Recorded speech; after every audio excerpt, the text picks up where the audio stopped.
رسول اللہ صلی اللہ علیہ وسلم نے فرمایا تین بندے اللہ کی ضمانت میں ہوتے ہیں۔ اللہ کی ضمانت میں ہونا کہ اللہ ان کا ضامن ہے، ایک تو یہ مفہوم ہو گیا۔ ایک ہوتا ہے اللہ کے ذمے ہوتے ہیں، یعنی ان کی ذمہ داری اللہ کے اوپر ہے، اور ذمہ داری کا مفہوم بہت احادیث میں اور محدثین نے بیان کیا۔ پہلے سن لیجئے وہ تین بندے ہوتے کون ہیں۔ ایک وہ بندہ جو اپنے گھر میں داخل ہو، چاہے گھر میں کوئی بیٹھا ہوا ہے نہیں بیٹھا ہوا، یہ آج کے بعد جیسے آپ کو کہا تھا کہ رمضان ارادوں کا نام ہے، نیکیوں کے اور برائیوں سے دور رہنے کا نام ہے، آپ نے آج یہ ارادہ باندھ لینا ہے اپنی زندگی میں۔ یہ اتنا چھوٹا سا عمل ہے، اس کو پختہ کرنا ہے۔ گھر آپ کے بیوی بچے موجود ہیں یا نہیں ہیں، آپ کی عادت پختہ ایسی ہونی چاہیے۔ آپ نے دروازہ کھولا، ایک تو ہمارے الحمدللہ مسلمان عادت ہوتی ہے بسم اللہ پڑھتے ہیں، لیکن دوسری گھر میں داخل ہوتے وقت عادت کیا ہونی چاہیے؟ السلام علیکم۔ دروازہ کھولا، السلام علیکم۔ دروازہ کھولا، کوئی موجود ہے یا نہیں ہے، السلام علیکم۔ رسول اللہ صلی اللہ علیہ وسلم نے کہا وہ تین بندے جو اللہ کی ضمانت میں ہوتے ہیں، ان میں سے پہلا بندہ وہ ہے جو جب بھی گھر داخل ہو تو کیا کہے؟ السلام علیکم۔ جو جب بھی گھر میں داخل ہو کیا کہے؟ السلام علیکم۔ یہ کوئی عمل کوئی بڑا مشکل ہے؟ بنیادی طور پہ اگرچہ محدثین نے یہ لکھا کہ گھر داخل ہو کے گھر والوں کے اوپر سلامتی بھیج رہا ہے، گویا اس بات کا اظہار کر رہا ہے کہ میرے شر سے تم محفوظ ہو۔ میں گھر میں داخل ہو رہا ہوں، میں تمہیں ڈانٹوں گا نہیں، میں تمہیں ماروں گا نہیں، میں تمہارے ساتھ ایسا سلوک نہیں کروں گا۔ یہ تو خیر تشریحات ہیں، لیکن لفظ کیا کہنا ہے؟ السلام علیکم، تمہارے اوپر سلامتی ہو۔ ایک بندہ جب گھر میں داخل ہو رہا ہو، جتنے مرضی غصے سے، آپ ذرا یہ تجربہ کر لینا جن کو غصہ زیادہ آتا ہے، آپ غصے کے عالم میں بھی گھر میں داخل ہوں اور اگر آپ داخلے کے وقت یہ لفظ کہہ دینا السلام علیکم، آپ کا سارا غصہ جاگ کی طرح بیٹھ جائے گا۔ آپ خود سوچیں گے ایک طرف اللہ سے میں دعائیں کر رہا ہوں کہ اللہ ان کے اوپر سلامتی نازل کرے، اور دوسری طرف ان کو گالیاں دے رہا ہوں، دوسری طرف ان کو ڈانٹ ڈپٹ رہا ہوں۔ ایک وہ بندہ جو گھر میں داخل ہو کے کیا کہتا ہے؟ السلام علیکم۔ آج کے بعد کہیں گے نا، آج سے ہی اپنے گھر میں داخل ہونے سے پہلے، یہ عورت مرد دونوں کے لیے داخل ہوں تو کہیں السلام علیکم۔ یہ بندہ اللہ کے ذمے میں ہے، اللہ کی ضمانت میں ہے۔ اس ضامن ہونے کی اور ضمانت کی تشریح بعد میں کرتے ہیں۔ دوسرا وہ بندہ جو جہاد فی سبیل اللہ پہ چلا جائے، وہ بھی اللہ کے ذمے میں ہے اور اللہ کی ضمانت میں۔ اور جہاد فی سبیل اللہ میں یاد رکھنا، لوگوں نے جہاد فی سبیل اللہ کا مفہوم بڑا تنگ کر کے آپ کے سامنے رکھا۔ جہاد فی سبیل اللہ سے مراد صرف قتال فی سبیل اللہ نہیں ہے۔ جہاد فی سبیل اللہ سے مراد صرف قتال فی سبیل اللہ نہیں ہے۔ مسجدوں کی طرف آنا بھی جہاد فی سبیل اللہ، دین کی تبلیغ کرنا بھی جہاد فی سبیل اللہ، اللہ کے لیے تگ و دو کرنا بھی جہاد فی سبیل اللہ، تبلیغ کرنا یہ بھی جہاد فی سبیل اللہ، بیواؤں مسکینوں یتیموں کے لیے باغ دوڑ کرنا یہ بھی جہاد فی سبیل اللہ ہے، لوگوں کی افطاری سحریوں کا انتظام کرنا، محنت مشقت کرنا اللہ کے کسی بھی کام کے لیے، ان سب میں جہاد فی سبیل اللہ شامل ہے۔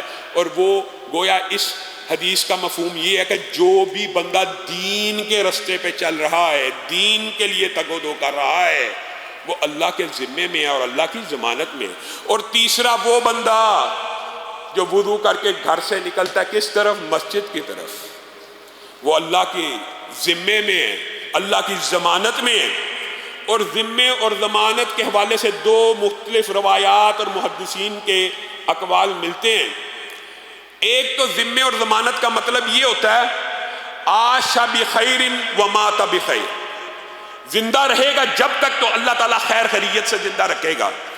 مات بخیر کا مطلب یہ ہے کہ مرے گا تو خیر خیریت سے مر جائے گا۔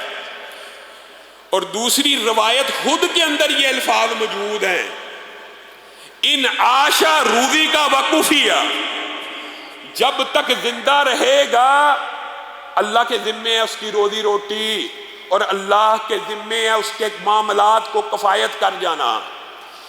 اس کا مطلب کیا ہے؟ اس کا مطلب یہ ہے کہ تاجر نے نماز باجماعت کی اذان ہوئی، تاجر نے شٹر ڈاؤن کر دیا، فیکٹری والے نے فیکٹری کا بٹن سوئچ آف کر دیا، مزدور نے ہتھوڑا وہیں پہ پھینک دیا، مستری نے چھاپ لگا رہا ہے، کوئی کام کر رہا ہے، وہیں پہ اپنے اوزاروں کو چھوڑ دیا، اللہ کے ذمے میں آ گیا۔ کیا مطلب؟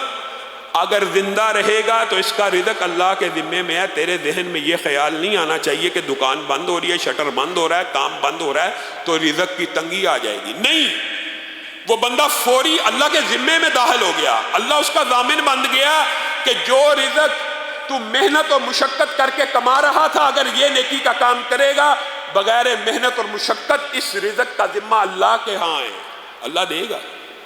رسول اللہ کی حدیث میں یہ الفاظ بھی موجود ہیں، اگر زندہ رہے گا تو رزق دیا جائے گا، اور اگر مر جائے گا ادخلہ الجنہ. اگر ان 3 کاموں کو کرتے ہوئے دنیا سے چلا گیا، اللہ رب العزت بغیر حساب کتاب کے جنت میں داخل فرما دے گا. بتائیے یہ 3 کام کتنے کو مشکل ہیں؟ سلام کر کے گھر میں داخل ہونا، 5 وقتہ نماز کے لیے مسجد کی طرف آنا، اور باقی زندگی میں اگر وہ رزق حلال اپنے بچوں کے لیے محنت مشقت کر رہا ہے، دین کی تبلیغ کر رہا ہے، نیکیوں کے کام کر رہا ہے، وہ بھی پورے کی پوری زندگی اس کی دین کے مطابق ہے. گویا وہ بندہ اللہ کے ذمے میں آ جاتا ہے، اللہ کے ذمے میں آ جاتا ہے. اور اللہ تعالیٰ جس بندے کا ذمہ دار بن جائے، آپ بتائیے اللہ سے بڑا ضامن کون ہے؟ اللہ سے بڑا گرنٹر کوئی ہو سکتا ہے؟ اللہ سے زیادہ ذمہ داری کس کی ہو سکتی ہے؟ پھر آگے چلیے، رسول اللہ صلی اللہ علیہ وسلم نے فرمایا خوشخبری ہو، بشارت ہو، خوشخبری ہو، بشارت ہو، اور ان کو خوشخبریاں سنا دو. حدیث کے مفہوم کے جو الفاظ بعض اوقات اتنے وسیع مفہوم کے ہوتے ہیں. خوشخبری سنا دو، ان کے لیے خوشخبری ہو، ان کو بشارت دے دی جائے. کن لوگوں کو؟ جو تاریکیوں میں، جو ظلمتوں میں، جو اندھیروں میں مسجدوں کی طرف چل کے آتے ہیں. اندھیروں میں کون چل کے آتا ہے؟ محدثین نے اس کی تشریح بھی لکھ دی ہے.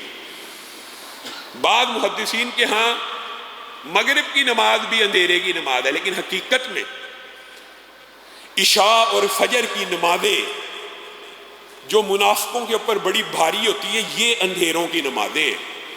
تو رسول اللہ صلی اللہ علیہ وسلم نے باجماعت نماز کے کلی فضائل بھی بیان کیے، اور ان 2 نمازوں کے یہ سپیشل یہ فضیلت اس لیے بیان کی کہ انسان ان 2 نمازوں میں باجماعت سے پیچھے رہنے کا عادی بن جاتا ہے.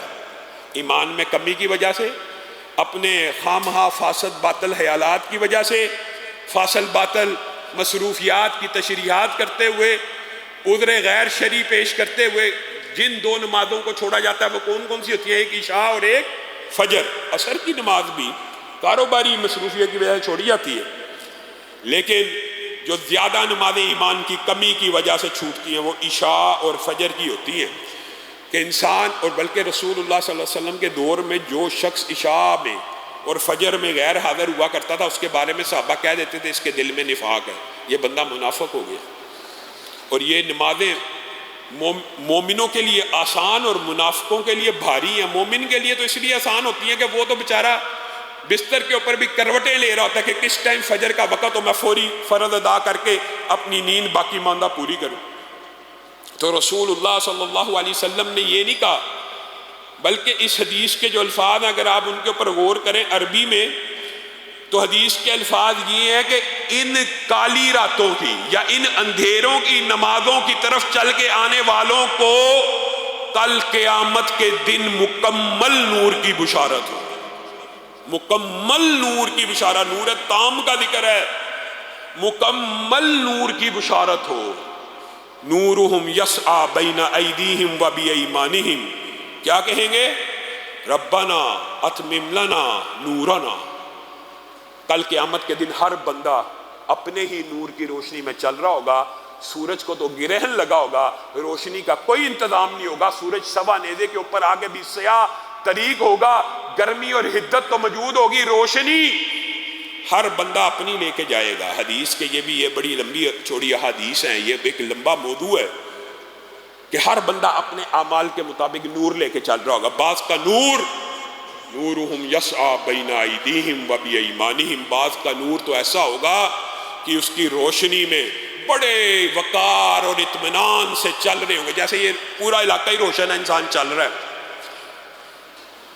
اور سورۃ کہف کی فضیلت اس حوالے سے بہت اہم ہے کہ جو بندہ جمعے کے دن سورۃ کہف پڑھتا ہے، یہاں سے لے کے جہاں سے پڑھ رہا ہے کہاں تک نور پیدا ہو جاتا ہے؟ بیت اللہ تک. جمعے کے دن سورۃ کہف کو مس نہیں کرنا چاہیے. یہ اعمال انسان کے نور کا بندوبست کرتے ہیں. کل قیامت کے ظلمات اور اندھیروں اور تاریکیوں میں یہ مسجدوں کی طرف چل کے آنے والوں کو مکمل نور کی بشارت ہو. کسی کا نور بعض روایات میں آتا ہے صرف اتنا تھوڑا ہوگا، اتنا تھوڑا کہ یہ جو انگوٹھے کا ناخن نہیں ہوتا پاؤں کے، صرف اس کا ناخن جیسے جگنو کی ٹیل اور دم چمک رہی ہوتی ہے، کبھی چمکتی ہے کبھی بند ہو جاتی ہے. بعض بندے مومن ایسے بھی ہوں گے کہ جن کا صرف نور اتنا ہوگا کہ انگوٹھے کی روشنی، انگوٹھے کے ناخن کے اندر روشنی ہوگی، وہ جب چلے گی لڑکھڑاتے ہوئے ایک قدم اٹھا لیں گے، جب بند ہوگی رک جائیں گے، جب چلے گی لڑکھڑاتے ہوئے چل جائیں گے. اللہ تعالی ہم سب کو کامل نور عنایت فرمائے. اور بعض روایات میں آتا ہے بعض بیچارے ایسے بھی ہوں گے جن کے پاس یہ نور بھی نہیں ہوگا، اور وہ اگلے پچھلے نور والوں کو پکڑ پکڑ کے کہہ رہے ہوں گے رک جاؤ، ٹھہرو، ہمیں بھی اپنے نور میں، ہمیں بھی اپنی روشنی میں ساتھ ساتھ لے کے چلو. وہ کہیں گے چلو پلٹ جاؤ دنیا میں، یہ نور دنیا سے ملتا ہے، یہاں نہیں ملتا. جنتی کہیں گے جن کے نور ہوں گے، ان کی روشنی میں جب پیچھے والے چلنے کی کوشش کر رہے ہوں گے، وہ کہیں گے یہاں پہ نور ملے، تم خیال کرتے ہو ہماری روشنی سے تم بھی پل صراط پار کر جاؤ گے، تم بھی یہ منازل اور کٹھن راستے پار کر جاؤ گے. ہرگز نہیں، واپس لوٹ جاؤ، دنیا میں واپس جاؤ، یہ نور ہم وہاں سے کما کے لائے ہیں، جاؤ اپنا نور کما کے لے آؤ. اور دعا کریں گے ربنا اتمم لنا نورنا، اللہ تعالیٰ تو نے نور تو دے دیا لیکن اس کو نورت تمام کری، نورت تام کری کہ یہ پورا قیامت کا دن پار ہو جائے. وہاں پہ بھی یہ دعا کر رہے ہوں گے. تو رسول اللہ نے دنیا میں کہہ دیا کن کو یہ نور تام ملنا ہے، کن کو یہ مکمل نور ملنا ہے، جو فجر اور عشاء کی نمازوں میں باجماعت نماز ادا کرنے کے لیے مسجدوں کی طرف چل کے آتے ہیں. اللہ تعالیٰ مجھے اور آپ کو یہ نور عنایت فرمائے اور ہماری یہ نمازیں بھی پختہ کرے باجماعت. اور بہنوں بیٹیوں کی بھی یہ نمازیں بڑی کمزور ہیں. فجر کی نماز جب آنکھ کھلی پڑھ لی، اگر آپ صرف اس وقت کے اوپر ادا کریں گی، گھروں کے اندر بیٹھ کے وقت کے اندر ادا کر لیں گی، تو آپ بھی رسول اللہ صلی اللہ علیہ وسلم کی اس حدیث کے مصداق ہو جائیں گی کہ ان کو نور کی بشارتیں ہوں. کن لوگوں کو؟ جو اندھیروں کی نمازیں مسجدوں کی طرف چل کر قدموں کے اوپر آ کے پڑھتے ہیں.